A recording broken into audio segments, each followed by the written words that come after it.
sweet. I'm still recording this whole time. Fantastic. All right. Wonderful. I'm just messing everything up here. So that left our playoff picture as follows. These are the playoff teams and seeds in each conference. In the AFC, you have the 1 seed Denver freaking Broncos of all things at 12-4. Thanks to the Patriots' loss, they dropped to the 2 seed at 12-4. Bengals hold down the 3 seed, the dreaded 3 seed for them at 12-4. Then in the 4 seed, you had the 9-7 Houston Texans winning the AFC South. The tops of the wild cards would be the 5 seed Kansas City Chiefs at 11-5. Wow. And then your final wild card team was the Steelers at 10-6, edging out the Jets at 10-6. Then moving over to the NFC at 15-1, the number 1 seed is the Carolina Panthers. The 2 seed is the 13-3 Arizona Cardinals. The 3 seed is your NFC North champion Minnesota Vikings, who finished the season 11-5. And then your 4th seed would be the NFC East garbage division winning Washington Redskins at 9-7. Playing them will be the 5 seed Green Bay Packers at 10-6, and playing the Vikings will be the 6 seed Seattle Seahawks at 10-6. So there are your playoff matchups. Let's get to the picks right away for this first week. Well, first off, I'm definitely to me it looks like it's going to be a Super Bowl rematch. Which I think would be great, considering the way the game went last year. Like I think a rematch would be awesome in this case. I think the Patriots and Seattle are both your favorites out of their conferences. However, the NFC does appear to be a little more open than the AFC. Other than Washington, it is very conceivable that any of the other 5 teams in the NFC could make it to the Super Bowl, not necessarily win it, but make it. And then out of the AFC, really your only teams that I think have a chance to make the Super Bowl are the Patriots and the Steelers and maybe the Chiefs. But mostly the Patriots. So I'm picking Seattle officially to avenge their loss last year against the team that beat them. That's my Super Bowl pick. Seahawks over Patriots. However, now my picks for the week, and then we're going to get our last bit of news in and move on really quickly, man. Just messing everything up tonight. Sorry. My apologies. Thanks for sticking with me. But so we start with Saturday's games in the AFC. We've got the Kansas City Chiefs, winners of 10 straight. They won their first game, lost their next 5, and then have won the next 10 to finish the regular season. They go to the Houston Texans, by far the worst of the division winners in the AFC, possibly the worst division-winning team in all of football. That's debatable with the Redskins. But I'm definitely picking Chiefs in that. It wouldn't surprise me if Houston wins the home game. They've got some playmakers on both sides of the ball that can impact a game. Home field advantage. Just, it wouldn't surprise me. However, I feel pretty confident that the Kansas City Chiefs will make it 11 straight by beating the Houston Texans this week. I also believe that the Pittsburgh Steelers will make it 0-7 for Cincinnati Bengals head coach Marvin Lewis in the postseason, and that the Steelers will win on the road in Cincinnati and should lead to the immediate firing of Marvin Lewis. What more proof do you need? I mean, there's only so much pudding a person can eat. But so in the AFC, I like both wildcard teams to win, and in the NFC, I like one of the I like both of the wildcard teams to win too, but officially, I'm only picking one. I am picking the Seattle Seahawks to beat the Minnesota Vikings. We'll say 30-20. And I am going to pick the Washington Redskins to beat the Green Bay Packers. The Packers have looked terrible since their 6-0 start. They're 4-10. Or no, it would be 4-6. They're 4-6 since the first month and a half of the season. Sub 500. Packers are not scary. They're not gelling. Granted, their coaching staff, their quarterback, Clay Matthews, they've got guys on that team that know how to turn it on and can turn it on when it's crunch time. But no reason to believe that they're going to go into Washington and beat a Washington team that has played phenomenal at home. Their quarterback, Kirk Cousins, had a 74.7 completion percentage at home this year. That is the highest single-season completion percentage at home in NFL freaking history, and he led the league with a 70% completion percentage. They're healthy. They've got a fairly good, underrated defense. Their offensive line is fantastic for the Redskins. So I'm actually picking the Redskins to be the only home team, the only division winner, to win this opening first round of the playoffs and make it to the second round. It would not surprise me in the least if all four wildcard teams beat all four division winners in this first round of the playoffs. That would be much less shocking and surprising to me than if all four division winners won the games over all four wildcard teams. I don't see that happening at all. No chance. So then we move over to the NFC. Or no, we already did the NFC. I told you, yeah.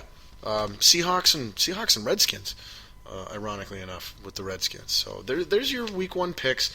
Let's get our last bit of football news out of the way and be done with NFL football. I'm about at the end of my rope here. Head coaching news, lots of it. Indianapolis Colts re-signed head coach Chuck Pagano and the GM. The GM re-signing was surprising. With the Pagano re-signing, you felt that one of the two would go, as that relationship has grown quite toxic. But they're going to keep trying it. Pagano signed a 4-year extension, and everybody was all, he's gone. It's like, this is the first year that he didn't have a winning record, still finished 8-8, with his quarterback playing like crap and then injured. Just tons of obstacles to overcome. Bad personnel moves all across the board for the most part, with draft picks and free agent signings. So most people were surprised by Pagano. I was surprised just based off of what I heard, but not based off of what I thought and analyzed and felt would be the right decision. And so I'm happy to see the Colts stay that course.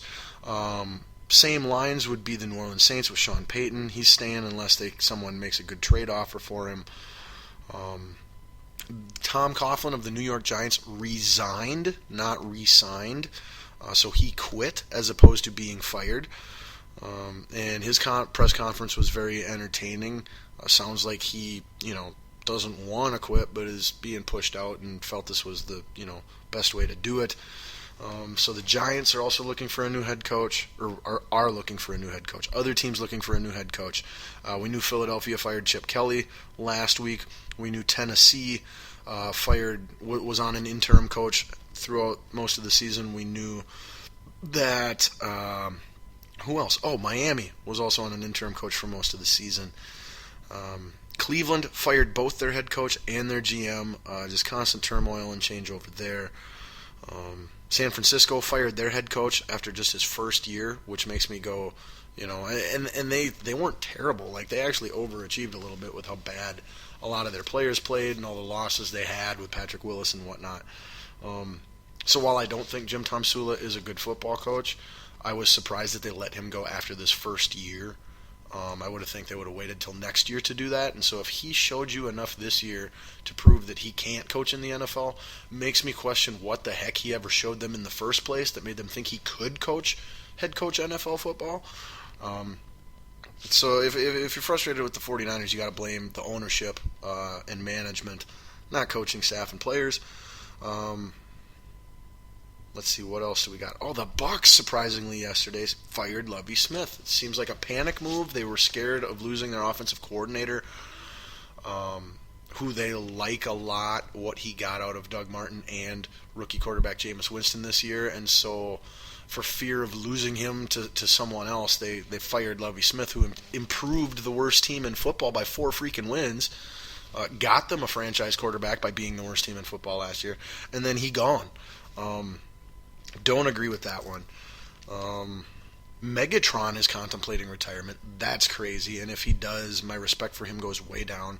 And then Johnny Manziel out in Cleveland now, finally, it looks like, dropped by his promotional company or whatever. Look for him to find his way into a Dallas Cowboys uniform next year, backing up Tony Romo.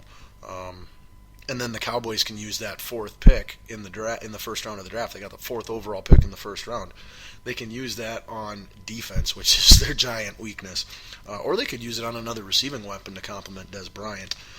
Or cover him when he's, causing problems. First pick in the draft goes to the Tennessee Titans. Now, as far as my takes on the coaching moves, I think the keeping in Indy was brilliant. I think the keeping in New Orleans was completely sensible, and getting rid of him made no sense whatsoever. Tom Coughlin resigning makes sense. He did appear to have lost control over that team. They lost many close games this season. They should have been the division winner, but they weren't because of game mismanagement on several occasions. So I have no problem with him resigning. I think that was right. Cleveland firing head coach and GM. I don't know if they should be firing them both. I think the coach was probably the one to go, but not necessarily the GM. Philly, you had to get rid of Chip Kelly. That was long overdue. Miami and Tennessee. Again, San Francisco, not sure about. And then the Bucs, I strongly disagree with. So, boom, there's all your football news. We're calling that it for the spew, okay? And we are moving on to nothing but quickies for the rest of the show, trying to squeeze in other sports topics. Moving on to the world of NHL hockey. My and possibly your Minnesota Wild hosted the Philadelphia Flyers tonight, Thursday evening, as I'm recording it. They lost in overtime by a score of 4-3, so they at least still get a point. Wild seem to just not be doing well in overtime games this year. They get, they're winning a lot of games, and they're getting a lot of games that could be losses, like tonight's could have been very easily to overtime. But it seems like the games we get to overtime, seldom are we winning in overtime. So that's something the Wild need to improve on. Also getting and staying healthy. Mikko Koivu, the captain, having a great year, went down with injury earlier this week. It looked like it could be serious. Was kept really hush-hush. However, he was playing tonight and looking fairly capable, so that was a great sign for the Wild. Also, backup goalie Kemper is banged up at the moment, too. Be nice to get him back. Spelling all-star goalie Devan Dubnyk. That's right, Devan Dubnyk, goalie of the Minnesota Wild, has been named officially to the Western Conference All-Star team for this year's NHL All-Star Game. So congratulations, Devan Dubnyk. All right, boom, that was balls on ice, nice and quick. Balls dribble, we go to the NBA. The T-Wolves lose last night, 78-74 at home to the Denver Nuggets. Denver Nuggets stink. This is a team you should be beating at home. Wolves can't win at home, period. Other than Karl Anthony Towns, it's really hard to find a consistent bright spot on this team. The coaching is terrible, Sam Mitchell. The ownership is terrible, Glenn Taylor. And that's really the source of all the problems. If Flip was still around, this season would be going differently. But that is very much catching up to the organization. Garnett's just checked out, I think, with what happened to Flip. He's not really contributing anything on the court or off the court. Rubio is very inconsistent even if he's healthy.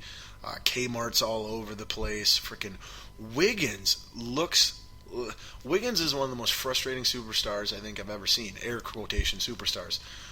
And mark my words, when his rookie contract is up, dude is gone. He is not staying in Minnesota. He plays basketball the way Jay Cutler plays football, just completely disinterested. But even worse, because half the time he's totally clueless. There's 4 seconds left on the shot clock. We're inbouncing the ball, so everybody knows it. He gets the ball, just dribbles around. Shot clock expires. Oh, crap, really? We needed to shoot the ball? Oh, I had no idea.